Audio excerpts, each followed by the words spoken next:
Christmas is right around the corner, and Josh Conklin has come up with a few more presents to put under the Terrier tree.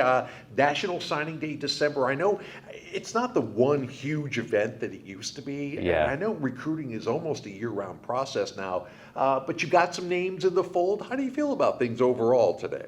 No, we feel really good about the guys that we got. I think we signed 8 guys total.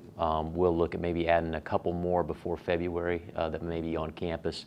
But we really try to get half of them done here in December, and then we'll probably add at least 8 more by February. So we feel like it's a really good start, and excited where we're at right now. The transfer portal has changed this game immensely in the last couple of years. Some schools are just recruiting the portal and leaving a huge abundance of high school talent out there for maybe later in 2022. What's been your strategy as far as the portal versus high school kids?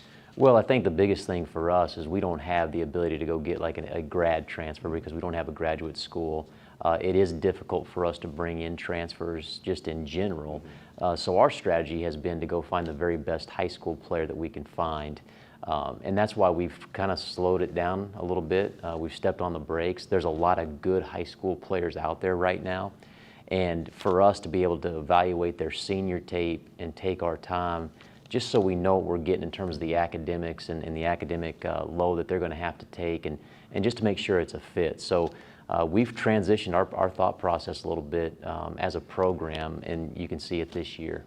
Were there specific positions of need that you recruited to? Is it more about depth? Because a freshman coming in and playing at the FCS level and making a real impact is still pretty rare. So how do you go about filling needs at this level?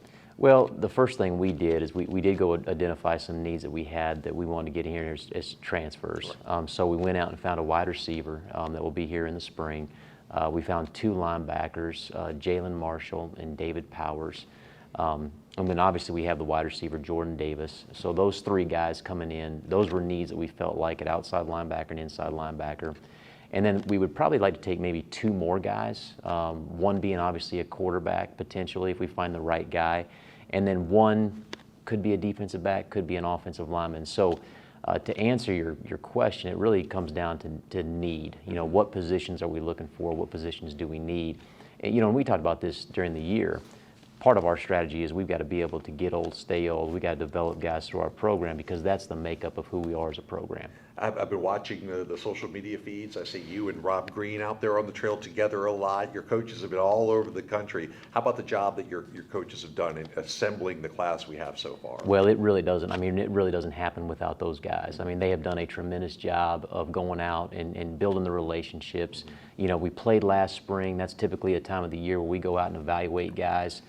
So that was a little bit different. But these guys stay on these guys, like you said, all year long. It starts in January, and it's a complete year-long cycle to get to this point. So they're the ones that make it go. They're the ones that get it done as far as the evaluation and the relationships, and they've done a tremendous job. We appreciate the update. For the full list of Terrier football signees, go to WoffordTerriers.com.